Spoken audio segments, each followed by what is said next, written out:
जीत fix. माँ, मैंने तुझसे एक बार कहा था ना कि मेरी ख्वाहिश है कि अगर मुझे आखिरी सांस लेना पड़े तो मेरा ऐसा नसीब हो कि वो तेरी गोद में ही लूं। लेकिन मैंने तेरा दिल तोड़ दिया, तुझे बुढ़ापे के लिए अकेला छोड़ दिया। तुझसे वादा किया था कि अगली बार आऊंगा तो मिलकर रसोई में खाना बनाएंगे। पर तूने कहा था ना कि बेटा अगर सीमा पर लड़ाई छिड़ जाए तो तू सबसे पहले अपनी बड़ी माँ की हिफाजत करना।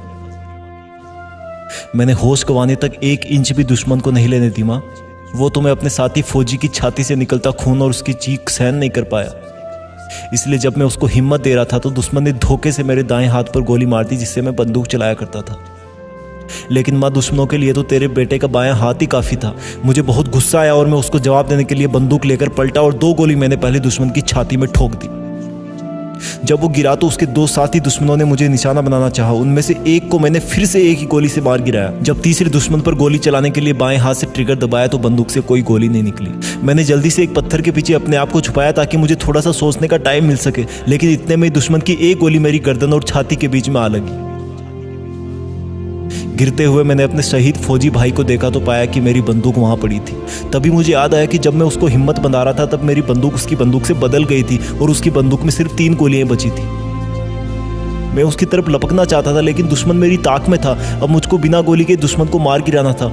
मैंने दुश्मन को ललकारा कि सामने आकर लड़ाई कर। उसको भी शायद एहसास हो गया था कि मेरे पास गोली नहीं है। मैं एक पेड़ के पास एक मोटे से पत्थर के पीछे ताक में था कि कब दुश्मन आए और कब मैं उसको हाथों से ही दबोच लूं।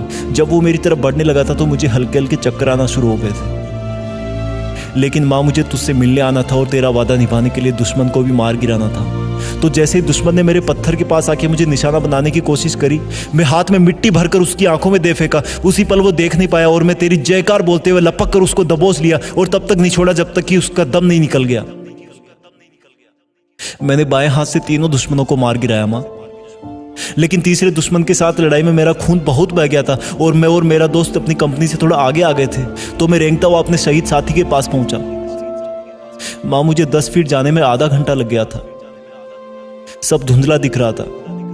मेरा दोस्त अपने बच्चों और बीवी की तस्वीर हाथ में देखता हुआ वहीं माँ की गोद में सो गया था। तेरी तस्वीर मेरे टेंट में ही रह गई थी। मेरा जोरों से दिल धड़क रहा था और कुछ दिख नहीं रहा था, लेकिन फिर भी मुझे तेरा भोला सा शांत चेहरा नजर आ रहा था।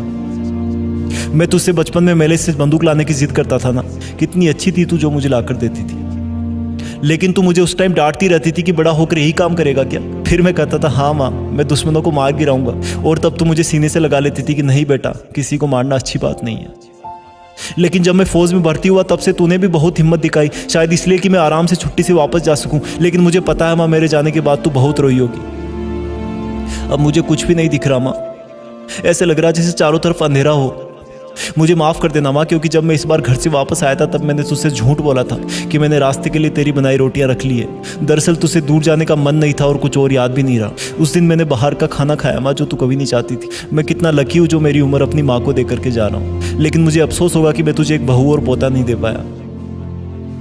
मैं हर वक्त तुझे ऊपर से देखा करूंगा माँ, और तुझे जब मेरी याद आए तो तू एक बार ऊपर की तरफ देख लेना और समझ लेना कि मैंने तुझे देख लिया है। अब मुझे फौजी पिताजी दिख रहे हैं माँ। वो अपने हाथ खोलकर मुझे अपनी तरफ ऊपर बुला रहे हैं। अलविदा माँ। इस तरह की कई कहानियां उन फौजियों के घरों में छुपी है जो भारत माँ की रक्षा करते हुए शहीद हो गए। अगर आपको ये जीत फिक्स का वीडियो अच्छा लगे तो हमारी एक छोटी सी पहल की शुरुआत करें। जब भी कोई फौजी या उसकी फैमिली आपको कहीं मिले तो उनको एक सैल्यूट जरूर दें। जय हिंद।